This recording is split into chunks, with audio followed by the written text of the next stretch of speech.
جو خواہش ہے وہ بڑی زبردست ہے. اللہ اس کے اوپر جو نا آپ کو اجر عطا فرمائے کہ آپ پاکستان تحریک انصاف کے لیے ایسا سوچتے ہیں اور عمران خان صاحب کے لیے ایسا سوچتے ہیں. لیکن آپ نے ایک پروگرام کیا ہے اور اس پروگرام میں بھلے ہی آپ نے براہ راست عمران خان صاحب کے اوپر کوئی الزام نہیں لگایا، مگر آپ نے بٹوین دی لائن کچھ نہ کچھ کہا ہے اور یہ بھی عمران خان صاحب کو پتا ہے.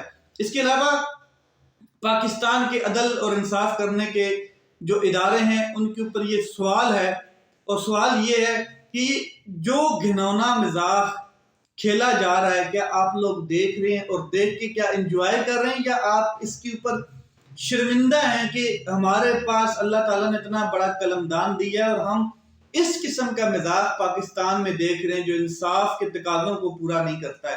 آپ دیکھ لیں کل بھلے ہی نواز شریف صاحب مسلم لیگ نون کے جو لوگ ہیں ان کے حلقوں میں مٹھائیاں بنٹی ہوں، شنگارے بج رہے ہوں، نگارے بج رہے ہوں، ڈھول بج رہے ہوں، ڈھول کی تھاپ پہ بھنگڑے ڈال رہے ہوں، لیکن وہ وقتی جیت تھی کہ انہوں نے عمران خان صاحب کے تمام جتنے سینئر پارٹی کے رہنما ہیں ان کو کاغذات نامزدگی مسترد کروائے اور آؤٹ کر دیا، مطلب کہ الیکشن سے آؤٹ کرنے کی کوشش کی.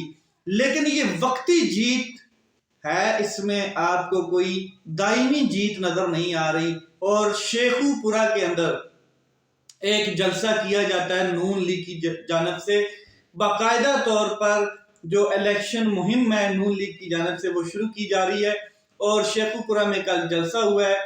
جلسے میں نواز شریف صاحب نہیں تھے. اب آپ اندازہ لگائیں جو پارٹی کا لیڈر ہے، چلیں پاکستان تحریک انصاف کے جلسے نہیں کرنے دیے جا رہے، وہ تو جیل کے اندر ہیں عمران خان صاحب. لیکن جو آزاد ہے، جس کو کوئی خوف نہیں ہے، کوئی ڈر نہیں، جس کے کاغذات نامزدگی بھی منظور ہو چکے ہیں، جس کو لندن سے بلایا اسی لیے گیا کہ آپ چوتھی بار کے وزیر اعظم ہیں، جس کو پاکستان پہنچنے سے پہلے ہیترو ایئرپورٹ کے اوپر وزیر اعظم کا پروٹوکول دے دیا جاتا ہے، ایک امبیسڈر، ایک سفیر وہاں سے اس کو پاکستان ہائی کمیشن جو ہے وہ سی آف کرنے آتا ہے، اور پاکستان میں لینڈ کرنے کے بعد اس کو ایک کمشنر، ایک ڈپٹی کمشنر لاہور کے اندر بیوروکریٹ سلوٹ کر رہے ہوتے ہیں. اس ٹائم وہ شخص اشتہاری تھا، مفرور تھا، عدالتوں سے بھاگا ہوا تھا، کوئی ضمانت اس ٹائم اس کی نہیں ہوئی تھی، لیکن اس کو پروٹوکول پورا پرائم منسٹر والا دے دیا جاتا ہے. تو وہ شخص، ایسا شخص جس کے پاس پورا پروٹوکول ہو، وعدے ہوں، ہر چیز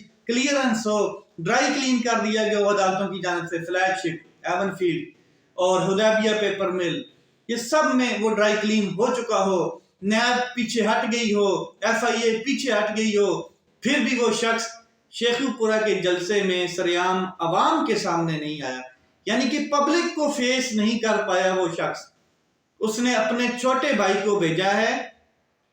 شیخو پورہ میں جناب شہباز شریف صاحب نے جلسے سے خطاب کیا ہے. شہباز شریف صاحب نے وہ سبز باغ دکھائے ہیں لوگوں کو، شہباز شریف صاحب نے پاکستان کی قوم سے خطاب کیا ہے، لیکن جناب جو چوتھی بار کے وزیر اعظم ہیں وہ کہیں چھپ چھپ کر میٹنگز کر رہے ہیں، وہ میٹنگ والے کمرے سے باہر ہی نہیں آ رہے. ان کی جو پارٹی کے جو بورڈ ہیں، پارلیمانی بورڈ، ان میں ان کی میٹنگز ہو رہی ہیں اور موصوف نے اپنا چہرہ بھی چھپایا ہوتا ہے، اور وہاں پر ہی جو پارٹی کے جو پارلیمانی بورڈ ہیں وہاں پر ہی وہ ایک دوسرے کی تعریف کرتے ہوئے نظر آتے ہیں. جی میں آپ کو وزیر اعظم بننا دیکھنا چاہتا ہوں. چھوٹا بھائی بڑے کو کہہ رہا ہوتا ہے، بڑا بھائی چھوٹے کو کہہ رہا ہوتا ہے آپ نے کمال کر دیا پنجاب میں. پھر بڑا بھائی جو ہے اپنی بیٹی کی تعریف کر رہا ہوتا ہے، پھر چھوٹا بھائی بھتیجی کی تعریف کر رہا ہوتا ہے، پھر بڑا بھائی بھتیجے کی تعریف کر رہا ہوتا ہے. یہ ایک کمپین چلائی جا رہی ہے اس قسم کی، اور وہ مین سٹریم میڈیا پہ بیچ میں سے کٹ کر کے دکھا دیا جاتا ہے. اب شہباز شریف صاحب تقریر کر رہے ہیں، اب نواز شریف صاحب کچھ گفتگو کر رہے ہیں، اب مریم صاحبہ کچھ گفتگو کر رہی ہیں، یہ جلسے ہو رہے ہیں، یہ جلوس ہو رہے ہیں. کون ہے جی شخص؟ یہ چوتھی بار کا وزیر اعظم، جس کو یہ لائسنس دے دیا گیا ہے کہ آپ کو چوتھی بار وزیر اعظم بنا دیا جائے گا. اب اندازہ لگا لیں کہ خوف اتنا ہے کہ وہ شخص ایک کبوتر والا جلسہ کرنے کے بعد ابھی تک وہ شخص منظر عام پر نہیں آیا، پبلکلی کسی میٹنگ میں نہیں گیا، کسی جلسے میں نہیں گیا۔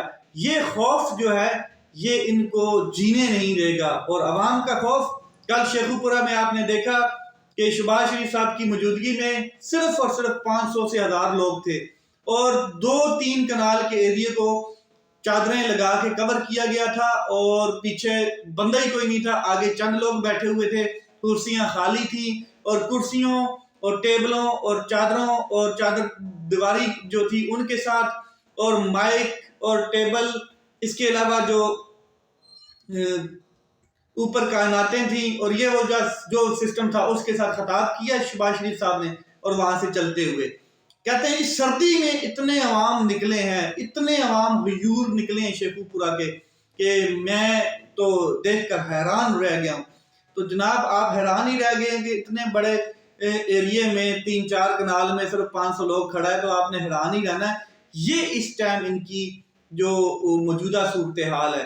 دوسری جانب دیکھیں ایک ولیمہ ہوتا ہے، اور ولیمہ تھا جناب مولانا فضل الرحمان کے بیٹے صاحب کا، اور ان کے ولیمے میں تمام لوگوں کو انوائٹ کیا گیا تھا، ایون کہ کاکڑ صاحب وہاں پر موجود تھے، سینٹ کے جو چیئرمین صادق سنجرانی صاحب ہیں وہ موجود تھے، اس کے علاوہ زرداری صاحب موجود تھے، اور ایسا شاہانہ قسم کا ولیمہ تھا جہاں پر وہ گفتگو کر رہے تھے ایک ٹیبل کے اوپر۔ آپ نے وہ ویڈیو بھی ریلیز ہوئی دیکھی ہے جو وائرل ہوئی ہے، کہ فیض، جنرل فیض کے حوالے سے انہوں نے بات کی، اور پھر انہوں نے کہا کہ یہ لوگ ہمیشہ نہیں رہتے، یہ 3 سال رہتے ہیں یا 4 سال رہتے ہیں، اور ہم نے ہمیشہ رہنا ہوتا ہے۔ اور پھر صادق صاحب کہتے ہیں ٹھیک ہو گیا جی، آپ تو ہیں نا ہمارے لیے۔ اس طرح کی گفتگو کر رہے تھے، اور کتنا شاہانہ ماحول میں شادی ہو رہی تھی۔ آپ دیکھ لیں وہاں پر بھی پاکستان تحریک انصاف اور پاکستان مسلم لیگ نون ان کو انوائٹ نہیں کیا گیا تھا، بلکہ مسلم لیگ نون تو ہونی چاہیے تھی انوائٹڈ۔ تحریک انصاف کے ساتھ ان کا مطلب کہ یہ وہ 36 کا آنکڑا ہے، تو مسلم لیگ نون کو وہاں پر ہونا چاہیے تھا، پی ڈی ایم کی مین جماعت۔ تو نواز شریف صاحب کو نہیں بلایا، اور وہ جسٹیفائی یہ کر رہے ہیں کہ جی سیاست اپنی جگہ، شادی اپنی جگہ۔ یہ چیزیں ہو رہی ہیں، لیکن نواز شریف صاحب کہیں نہ کہیں خوف میں ہیں، اور وہ خوف یہ ہے کہ یہ کہیں میرے ساتھ دوبارہ ہاتھ نہ ہو جائے، کہیں ایسا نہ ہو جائے کہ جو وعدے میرے ساتھ کیے گئے ہیں وہ ملیہ میٹ ہو جائیں، زمین بوس ہو جائیں، اور میں بھی کہیں بھاگ نہ سکوں، لندن نہ بھاگ سکوں۔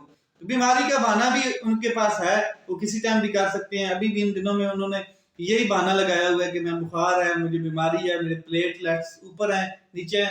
لیٹس سی کیا ہوتا ہے۔